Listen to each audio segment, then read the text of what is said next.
नमस्कार दोस्तों, मेरा नाम है अभय प्रताप सिंह और एक बार फिर से मैं आप सभी को वेलकम करता हूँ फ़िल्टर्ड अभय में। और आज हम थोड़ा-सा बात करेंगे जो साउथ एशिया में हो रहा है। जो हम पिछले 5 साल में जो हम देख रहे हैं कि कैसे हमारे नेबर्स में हर जगह पे ये लोग चेंजेस आ रहे हैं कि किस तरीके से पब्लिक गवर्नमेंट को चेंज कर रही है। जैसे हम 21 की बात करेंगे, जब अफ़गानिस्तान से अमेरिका वापस जा रहा था, तब किस तरीके से तालिबान ने वापस से टेक ओवर ले लिया था पूरे अफ़गानिस्तान का। बट चलिए, वो तालिबान की बात थी, वो अफ़गानिस्तान की बात थी, वहाँ पे उतना डेमोक्रेसी था नहीं। उसके बाद हम श्रीलंका की बात करते हैं। श्रीलंका में सेम चीज़ हुई 2022 में। उसके बाद अभी 2024 में हमने बांग्लादेश में सेम सेम चीज़ देखी शेख हसीना के साथ। सेम चीज़ अभी अभी हमारे साथ बांग्लादेश में हुई थी, और इस बार अब हम 25 में देख रहे हैं सेम टू सेम चीज़ हुई है। जैसा बांग्लादेश में हुआ था सेम टू सेम, वैसा ही अब हमारे नेबर नेपाल में भी हो रहा है। तो ये एक हमारी कंट्री के लिए बहुत ज़्यादा कंसर्निंग चीज़ है कि हमारा नेबर्स हर जगह। और पाकिस्तान, हम पाकिस्तान की बात करते हैं क्योंकि पाकिस्तान में भी आप देखिए, पाकिस्तान में भी कोई उनकी डेमोक्रेसी कुछ है नहीं, पहले से वो लोग रिपब्लिक वो है, रिपब्लिक नहीं है, वो लोग इस्लामिक रिपब्लिक है। तो उनका भी है, तो पाकिस्तान में भी कुछ उनका स्टेबलाइज है नहीं। आपको अगर एक अच्छा कंट्री चलाना है तो आपको सबसे पहले आपके नेबर्स में वो होना चाहिए कि नेबर्स में स्टेबिलिटी होनी चाहिए, नेबर्स की भी सत्ता सेम टू सेम रहनी चाहिए। यहाँ पे सत्ता परिवर्तन हो रहा है हर तरीके से। यहाँ पे हमारे हर आप नेपाल देखें, बांग्लादेश देखें, फिर आप श्रीलंका देखें, अफगानिस्तान देखें, पाकिस्तान देखें, तो ये कहीं ना कहीं इंडिया के लिए बहुत कंसर्निंग बात है कि। और जो अभी नेपाल में हुआ, नेपाल का एक स्टोरी है, मैं आपको समझाता हूँ नेपाल में हुआ क्या एग्जैक्टली। नेपाल में नेपाल के जो लोग हैं वो कह रहे हैं कि नेपाल के लीडर्स बहुत ज़्यादा करप्टेड हैं।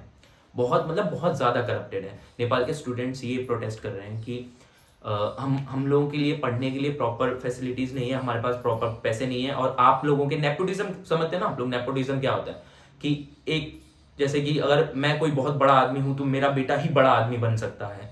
जैसे मैं कोई बहुत बड़ा एक्टर हूँ, मेरा बेटा ही एक्टर बन सकता है। मैं कोई बहुत बड़ा पॉलिटिशियन, तो मेरा बेटा ही पॉलिटिशियन बनेगा। मेरे लिए हर चीज़, मेरे बेटे के लिए हर चीज़ आसान हो जाएगी। उसको कहते हैं नेपोटिज्म। तो नेपोटिज्म नेपाल में, नेपाल की सोशल मीडिया पे ना नेपोटिज्म की बहुत ज़्यादा ट्रेंडिंग था कि, क्योंकि नेपाल के जो पॉलिटिशियंस थे उनके बच्चे आउट ऑफ कंट्रीज जाके बड़ी बड़ी गाड़ियों में रहते थे, बड़े बड़े होटल्स, बड़ी बड़ी गाड़ियाँ चलाते थे, बड़े बड़े होटलों में रहते थे, बहुत बड़े बड़े मतलब बहुत महंगी महंगी चीज़ें करते थे, बहुत पॉश कपड़े पहनते थे, बहुत पॉश चीज़ें यूज़ करते थे। तो वहाँ की सोशल मीडिया में ये चीज़ बहुत ज़्यादा ट्रेंडिंग थी। तो अब नेपाल की गवर्नमेंट ने क्या किया, वैसे नेपाल की गवर्नमेंट ने नहीं, शायद नेपाल के सुप्रीम कोर्ट ने ऐसा किया, आदेश दिया गवर्नमेंट को कि आप सोशल मीडिया ऐप्स बैन कर दीजिए, क्योंकि उनका कुछ उनके साथ कॉन्फ्लिक्ट चल रहा था। बट मेन बात वही है कि नेपाल की गवर्नमेंट ने जैसे ही सभी सोशल मीडिया प्लेटफॉर्म्स को बंद किया, यूट्यूब बंद किया, इंस्टाग्राम बंद किया, फेसबुक बंद किया, बहुत सारे उन्होंने सभी बैन कर दिए। तो उस टाइम पे ये जो प्रोटेस्ट हुआ, जिसको इन लोगों ने नाम दिया कि जैन जी का प्रोटेस्ट है।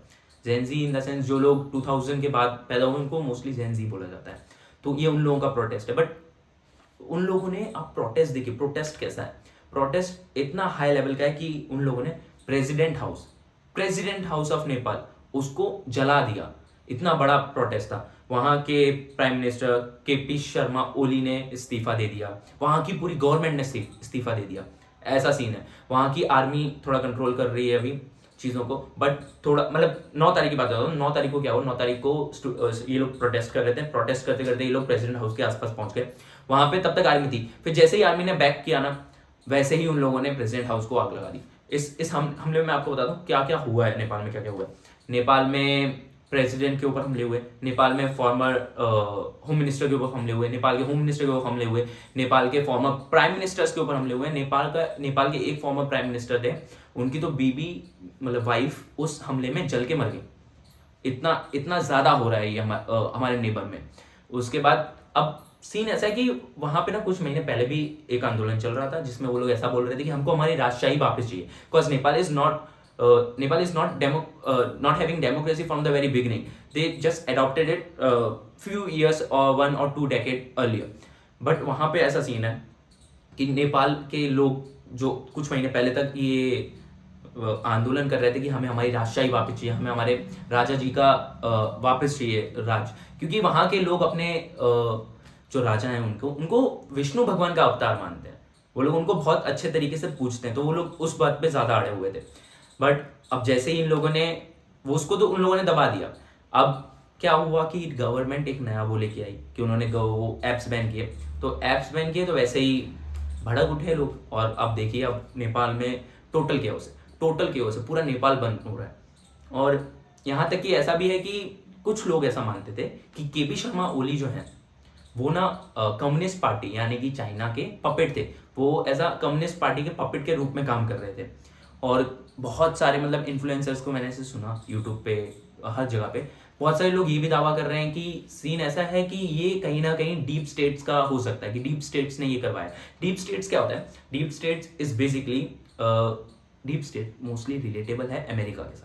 अमेरिका है, अमेरिका की कुछ एजेंसीज हैं जो इन्फ्लुएंस करती हैं दूसरे कंट्रीज के पॉलिटिकल लीडर्स को उनके हिसाब से चलने के लिए, उसको डीप स्टेट कहते हैं। तो कहीं ना कहीं ये माना जा रहा है कि ये पूरा वाकया जो हुआ है नेपाल में वो डीप स्टेट ने भी करवाया हो सकता है, क्योंकि अगर नेपाल और चाइना की दोस्ती देखें इस समय बहुत बहुत बहुत ज़्यादा बढ़ रही थी। और नेपाल को काउंट मतलब चाइना को काउंटर करने के लिए अमेरिका को चाहिए कुछ ना कुछ।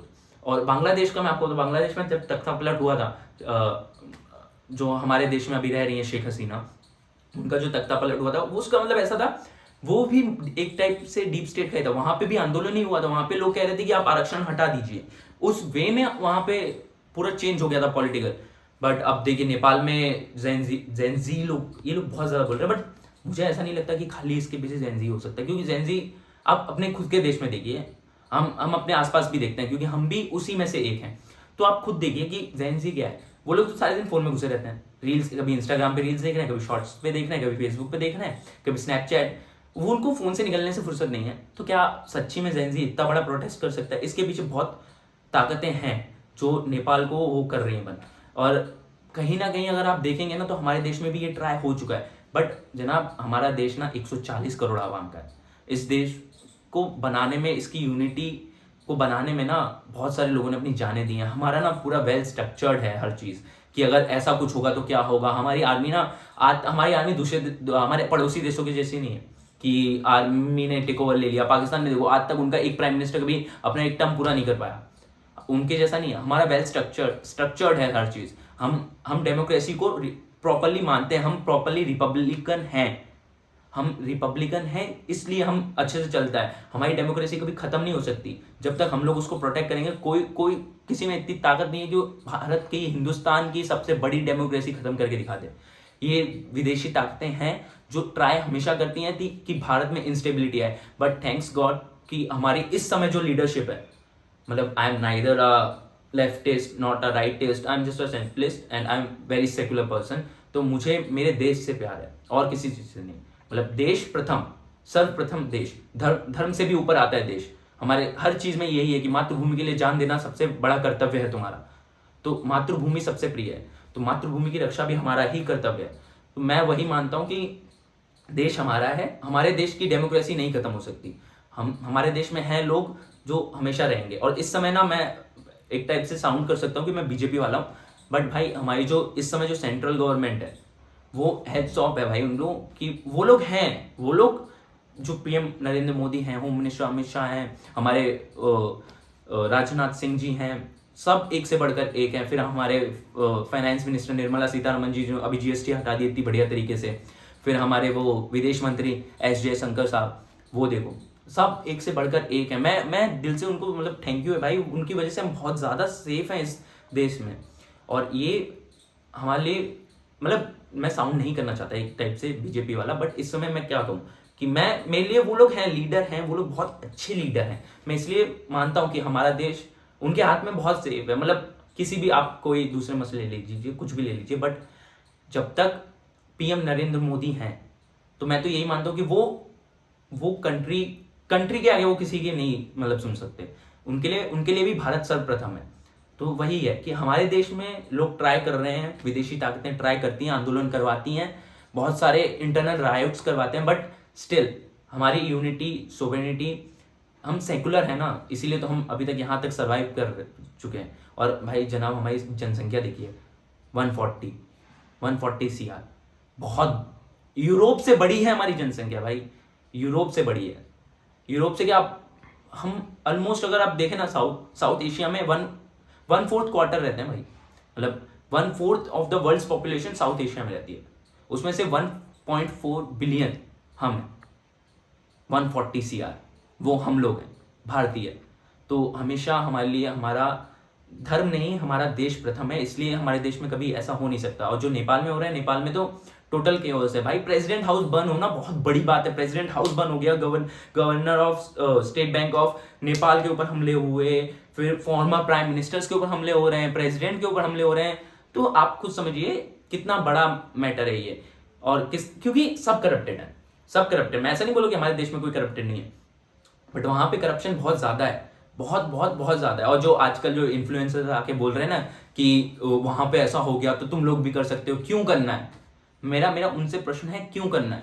तुम्हें देश में मतलब शांति नहीं चाहिए, अराजकता चाहिए? वो तो भाई तुम कैसे देशद्रोहियों वाली बातें मत किया करो। मेरा उनके लिए यही सीधा सीधा जवाब है भाई, अजीब सी बात मत करो। तुम लेफ्टिस्ट हो, लेफ्टिस्ट जैसे सोचो, तुम राइटिस्ट हो, राइटिस्ट जैसे सोचो, but nation should be first, nation should be priority. देश से बड़ा कोई व्यक्ति नहीं होता, देश से बड़ा कोई धर्म नहीं होता, बात यही है। तो देश हमेशा प्रथम होना चाहिए। और हमारा देश ना प्रॉपर मैनेज्ड है कि हमारे पास सेंट्रल गवर्नमेंट होती है, उसके बाद स्टेट गवर्नमेंट होती है, स्टेट गवर्नमेंट में हमारे पास चीफ मिनिस्टर होता है, चीफ मिनिस्टर होता है, उसके बिल्स को गवर्नर अप्रूव करता है, गवर्नर को सेंट्रल गवर्नमेंट अप्रूव करती है। पूरा पूरा पूरा वेल स्ट्रक्चर्ड है। उसके बाद हमारी आर्मी, हमारी आर्मी की वजह से हम हमेशा सेफ हैं, क्योंकि हमारी आर्मी ना पावर के लिए नहीं घूमती। अब चलिए नेबर्स की बात करें, पाकिस्तान आर्मी देख लो, पाकिस्तान में क्या है? पाकिस्तान के जनरल्स के जो बच्चे हैं ना विदेशों में पढ़ते हैं, विदेशों में उनके बंगले हैं बड़े बड़े, बहुत हद बिना के अमीर है। पाकिस्तान में सबसे ज्यादा अमीर उनके जनरल्स हैं। हमारे देश में देख लो, हमारा जो जनरल होता है ना वो भारत माता से ऊपर किसी को नहीं सुनता। अभी ना मैं बहुत बहुत हमारे इतने अच्छे अच्छे जनरल्स रहे हैं ना, सब एक से बढ़कर एक, बट कोई भी वो नहीं था कि पैसे का हो कुछ। इसीलिए तो हमारी भारतीय सेना इतनी इतनी ज़्यादा प्रख्यात है, इतनी ज़्यादा फेमस है। वो देश के लिए करते हैं चीज़ें, खुद के लिए कोई नहीं करता। तो वही फ़र्क है दूसरी साउथ एशियन कंट्रीज़ में और भारत में। भारत में कोई इतनी आसानी से, भारत में कभी ऐसा कुछ नहीं कर सकता कोई, किसी की इतनी हिम्मत नहीं, ना ही किसी की इतनी औकात है कि भारत के कुछ कर सके। ये देश के लोगों की वजह से, यहाँ की जनसंख्या की वजह से। तो बस भैया अभी नेपाल में ऐसा सीन है कि नेपाल में शायद सुशीला कार्की करके उनकी पूर्व जस्टिस ऑफ सुप्रीम कोर्ट हैं, उनको जेनजी लोग बोल रहे हैं कि आप हमारी प्राइम मिनिस्टर बनिए, इंटरनल गवर्नमेंट की, अंतरिम गवर्नमेंट बोलते हैं उसको, उसकी आप देखिए तब तक देखभाल। अभी तो यही है, 34 लोगों की डेथ हुई है, 34 लोग की डेथ हुई है। और हमारे आसपास आप देख लीजिए, हर कंट्री में अपने जितने भी बॉर्डर लगते हैं ना, सब पे केओस है। पाकिस्तान, अफगानिस्तान, श्रीलंका, बांग्लादेश, फिर आप देख लीजिए नेपाल, अभी तो नेपाल भी आ गया। बट वही ये जो सुशीला कार्की हैं मैम, उन्होंने भी बोला कि हम पीएम मोदी की रिस्पेक्ट करते हैं और पीएम मोदी हमारे लिए काफ़ी अच्छे हैं। और वहाँ के जेनजी लोग जो प्रोटेस्ट कर रहे हैं वो भी यही बोल रहे हैं कि पीएम मोदी अगर हमारे साथ होते, अगर पीएम मोदी हमारे प्राइम मिनिस्टर होते तो हम बहुत आगे होते। तो इसीलिए मैं बोल रहा हूँ भाई, तुम्हारी हेट हो सकती है एक आइडियोलॉजी की तरफ, तुम्हारा हेट हो सकता है किसी की थिंकिंग की तरफ, बट तुम्हारा हेट कंट्री की तरफ कभी नहीं होना चाहिए, क्योंकि देश सर्वप्रथम होता है। चलिए इसी के साथ मिलते हैं, पीस आउट।